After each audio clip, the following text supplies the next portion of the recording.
Assalamualaikum warahmatullahi wabarakatuh. Kembali lagi di channel gua Krisna Pratama.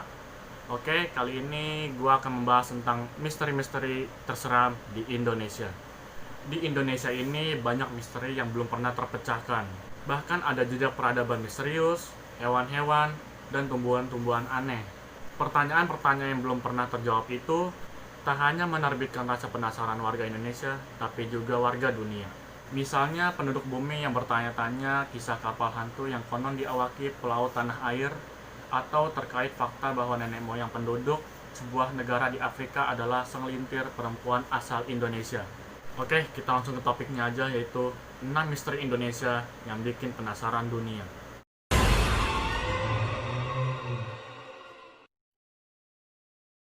Suatu hari di bulan Juni pada tahun 1947, dua kapal Amerika yang sedang berada di sebuah selat Malaka menerima pesan darurat dari kapal dagang milik Belanda. Orang operator di kapal Orang Medan mengirimi kode Morse yang isinya adalah semua awak kapal termasuk kapten terbaring sekarat di ruang peta dan anjungan.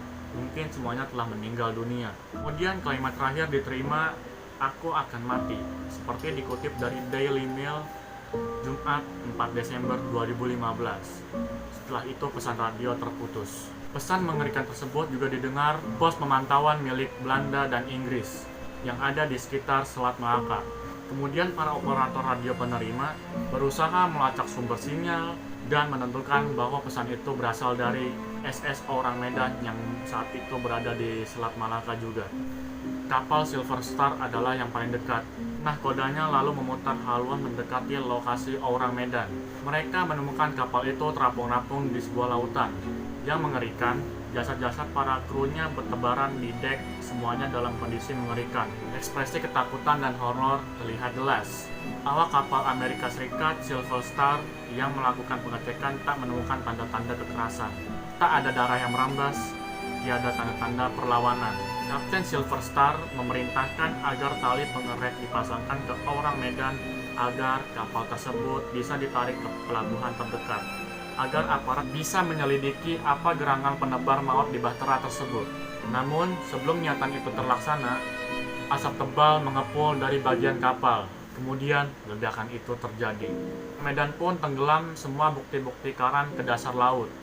Bahwa legenda Orang Medan ini menyebar dari satu pelabuhan ke pelabuhan yang lain, dijadikan artikel majalah-majalah spesialisasi kisah misteri. Sebuah laporan resmi dari sebuah kapal itu bahkan muncul dalam sini. Hingga kini belum diketahui apakah kisah Orang Medan itu nyata atau bohongan belaka.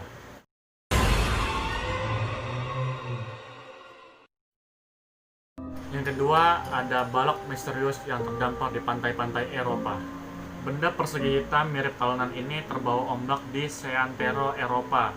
Tak ada yang tahu dari mana ini berasal. Hanya ada petunjuk kata J petir yang tercetak di permukaan kenyal itu. Salah satu seorang menemukannya yang bernama Tracy Williams, warga Newquay, Cornwall, Inggris, berusaha memecahkan misteri ini. Ia melacaknya dari kata J petir ini. Hasil risetnya menemukan kata tersebut bersesuaian dengan nama sebuah kebun karet di Sukabumi, Jawa Barat, Indonesia, yang beroperasi sejak akhir abad ke-19 dan awal abad ke-20 ketika Nusantara masih bernama Hindia Belanda. Dan ternyata benda persegi itu sejatinya bukan karet, namun mirip guta peca atau getah perca, latex koagulasi dari cairan getah murni yang dapat mengeras dan berasal dari pohon jenis Sapotaceae yang dapat dipadatkan. Umumnya terdapat di Semenanjung, Malaysia. Pada abad ke-19 hingga pertengahan abad ke-20, bahan itu digunakan sebagai insulasi kabel telegraf yang melintang di dasar laut. William pun lantas menyebarkan penemuannya itu ke laman Facebooknya. Orang-orang pun banyak yang merespon dan berbagi kisah J petir temuannya itu.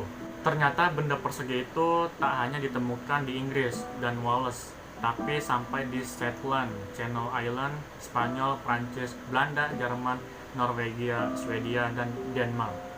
Sejumlah orang juga melaporkan temuan karung dan gulungan karet. Diduga balok J petir itu adalah tumpahan kargo kapal Jepang Miyazaki Maru yang tenggelam pada Mei 1917 di tengah Perang Dunia Pertama.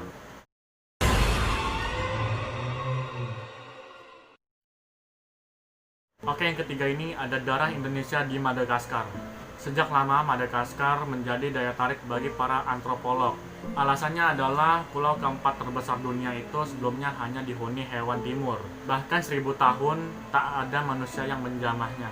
Penelitian genetika yang dipimpin Murray Cox dari Massey University Selandia Baru mengungkap hal mengejutkan bahwa nenek moyang penduduk Madagaskar adalah 30 perempuan, 28 diantaranya yang berasal dari Indonesia. Kok bisa? Petunjuk didapatkan dari uji DNA kepada 266 orang dari 3 etnis Malagasy, orang asli Madagaskar, dan analisis mitokondria atau baterai sel yang gennya diwariskan dari ibu. Para perempuan Nusantara itu datang ke pulau di pesisir benua Afrika pada 1200 tahun. Diduga kapal mereka tenggelam pada kala itu. Simulasi komputer juga menunjukkan pemukiman pertama di Madagaskar ada pada tahun 830 Masehi. Saat yang bersamaan dengan berkembangnya perdagangan Nusantara di bawah kekuasaan Kerajaan Sriwijaya yang berpusat di Sumatera. Oke, kita belajar sedikit tentang sejarah nih ya. Tak hanya soal DNA, ada faktor lain yang menunjukkan kontribusi Nusantara, yakni bahasa. Dari segi linguistik, penduduk Madagaskar bicara dalam bahasa yang asal-usulnya bisa dilacak sampai Indonesia. Sebagian besar dari leksikon Maanyan, bahasa yang dipraktikkan sehari-hari di masyarakat yang bermukim di sepanjang Sungai Barito di wilayah pedalaman. Bukti lain pengaruh Nusantara di Madagaskar adalah penemuan perahu cadik, peralatan besi, instrumen musik seperti gambang, juga peralatan makan, sistem tanam padi, pisang, ubi jalar di sela-sela hutan. Bagaimana perempuan Nusantara ini bisa sampai di Madagaskar? Hingga saat ini masih jadi misteri besar.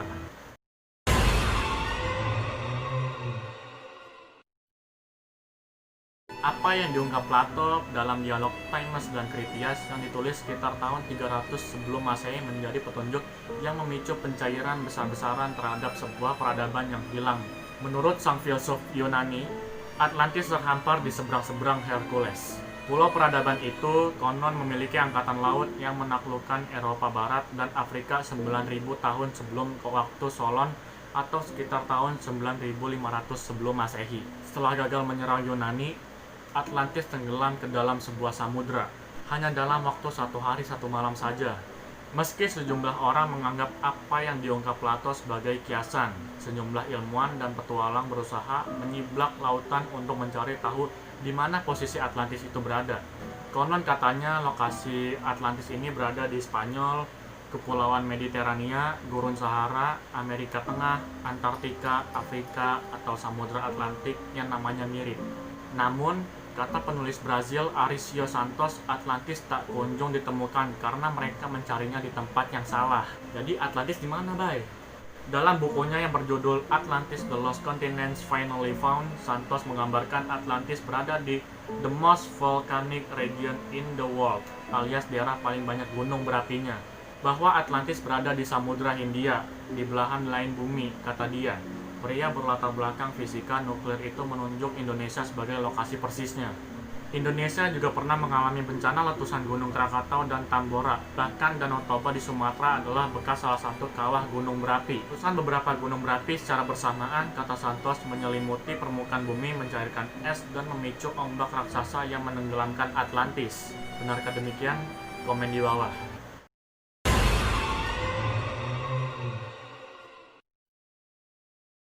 Pada tahun 1914, sejarawan Belanda N.J. Krom terpukau saat melihat situs megalitikum di permukaan sebuah bukit di Cianjur, Jawa Barat, Indonesia. Awalnya sang ilmuwan menduga itu adalah sebuah kuburan yang besar. Sementara warga lokal mengira itu istana Prabu Siliwangi yang gagal dibangun dalam waktu semalam. Pada tahun 2011, Gunung Padang kembali jadi pusat perhatian.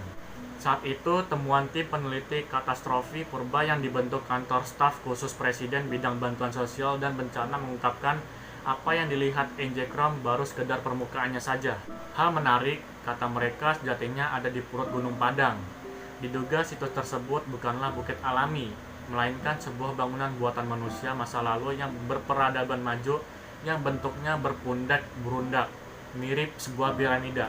Jika terbukti, bisa jadi Gunung Padang adalah punden berundak terbesar di dunia, juga mungkin yang tertua. Seperti dikutip Daily Mail 2 April 2015 lalu, ahli geologi Danny Hillman meyakini situs tersebut dibangun antara 9.000 hingga 20.000 tahun yang lalu. Jika ini benar, Gunung Padang lebih tua dari piramida Mesir yang dibuat pada 5.000 tahun yang lalu.